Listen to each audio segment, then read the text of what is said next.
So you've been eyeing that Tesla for about a year. You've been thinking, hey, I really like this car, but I hear so many bad things. Let me just find the video that I need that gives you the pros and the cons of buying my dream car. Well, that's what I'm here for. So here are 3 pros and 3 cons for that Tesla, which is your dream car that you just can't seem to get off of your mind. So let's start off with the 3 cons because most of you are here because you're nervous. So con number 1, mileage. So I have the Tesla Model 3 2021.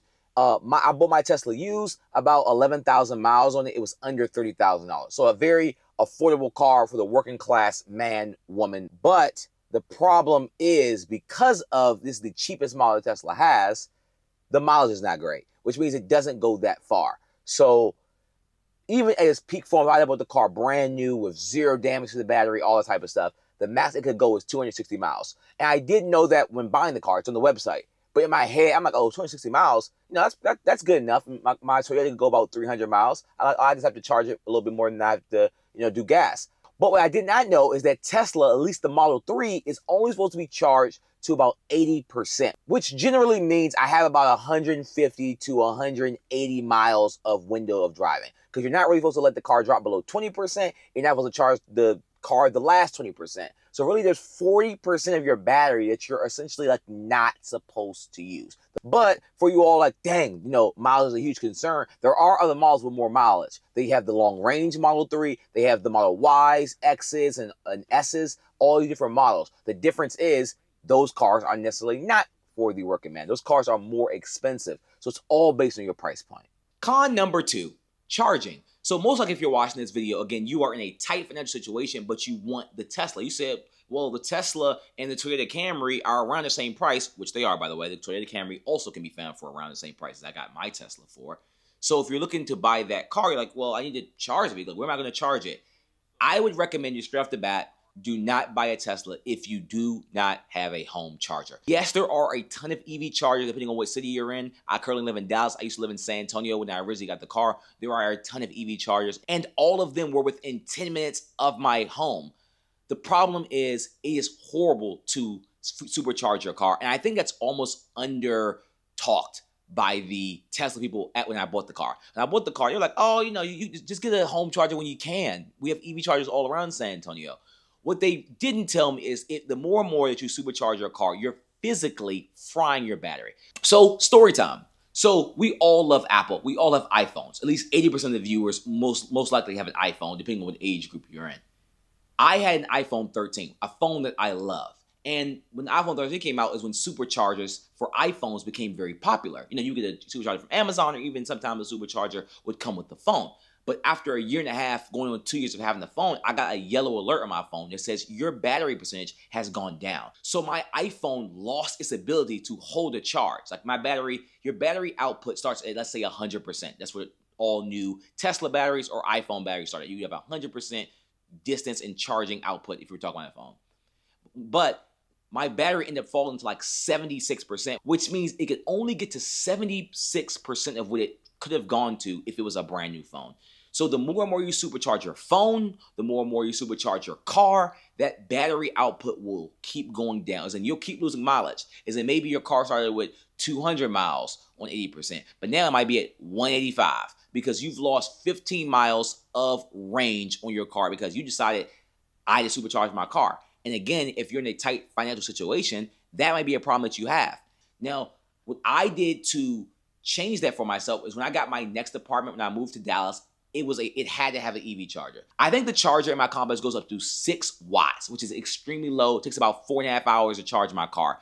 But that low voltage helps my battery last longer. So that's a change you can make, but I know that's a tight situation for you all. Con number 3, you have to go to Tesla for essentially everything. So story time, when I first got my Tesla, I think you normally go around a month with paper tags, and eventually your hard tags come. So when my hard tags came in the mail, I realized that my car, since it was used, did not come with screws. So I'm going around to Lowe's, to Home Depot, to Walmart, looking for the screws to screw my new tags on. None of them had it, and no one in the store could help me. It's because a Tesla is such a unique car that if you essentially don't go to Tesla or a authorized mechanic like buy Tesla, I'm sorry, you're gonna have to go to Tesla for about 80% of your car problems because most people just don't know how to fix it or just don't know anything about the vehicle. But luckily for you, since I've had my Tesla, I have had no problems outside of that screw problem, which is a very minor thing. I only Tesla, they installed it for me, and they gave me some extra screws. So again, they're very nice. The people were great, and it was very great when I got to the Tesla Center.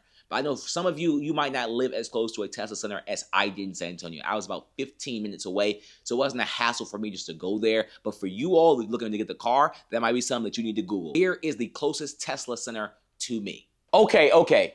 We've been too negative. Let's get to the pros. So I want to be very transparent here since we're in the middle of this video, and I appreciate you all for watching this far. This is a car that I love. I love my Tesla. I just want to make sure I'm transparent on everything that's happened to me since I've got the car. So the first pro, the car drives so well. It is the smoothest, most silent drive of your lifetime, you all. I'm being honest. I've been in G-Wagons. I've been in BMW i8s. Like, I've been in a ton of cars, Jeeps, all these cars that people love, the Ford Bronco. This drives the smoothest. It feels like you're not even on the street. Literally, you think I'm being dramatic? It is that good of a drive. It is the smoothest car. You hear nothing. It's so fast. Like, again, I come from a Toyota Matrix, y'all. I come from the bottom. I went from a 2009 Toyota Matrix with 2 hubcaps missing with a broken tire and literally went to this car. So it was a very big shift for me, just to be, again, very transparent here. And my car was bumpy, jerky. When I'm speeding up, it's jumping on me. It wasn't a great experience. I got to this car, I got on the highway, I feel like I was literally floating. And in some ways that you are. The car goes from 0 to 60 so quickly. There's never a time where I feel like I'm on the highway and I can't get over. Because the car goes from, extremely fast. It is amazing to drive. It's the best car I've ever driven in my life.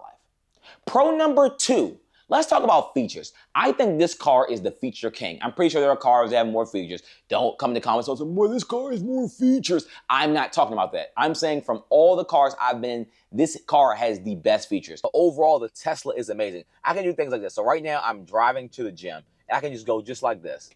Push one button, and the car self-drives itself. As you can see out the window, it's driving by itself down the street.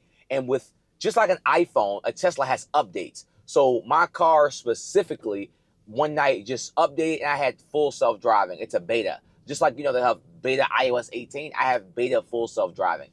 The difference between full self-driving and I think it's called auto steer, which the car eventually came with, that's a free feature, is that full self-driving makes turns. Like right now, I'm about to come up on a stop sign. It will stop behind the car. It will know when it's a stop sign. It knows when there's traffic. If a car jumps out, it stops. If a person walks, it stops. If there's a speed bump, it knows. Again, it can turn. As you hear that noise, that's my car automatically turning on a blinker. Also, the car finds chargers for you. So I know we talked about a con was charging. You need that charger at your place, right?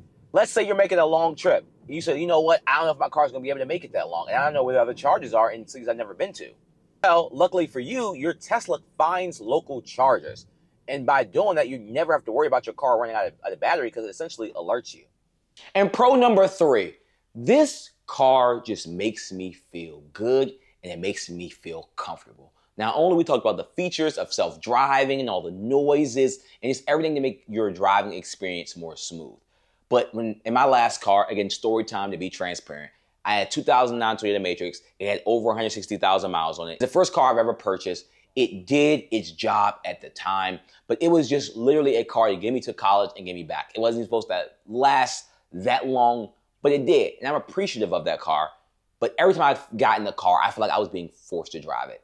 I didn't enjoy my drive. It was bumpy. Again, it didn't have any of the features. It had no back camera. It had none of the cool things that make, a drive not only to make sure you feel safe, but it just didn't feel good. It felt like I was in this Section 8 apartment, and it's I needed a place to stay, but I wasn't enjoying it. I wanted to be in a high rise. So now when I drive my Tesla, I feel like I went from Section 8 housing, which is, look, it's housing. You need somewhere to stay, and that's what you need to get. It's what you need to get.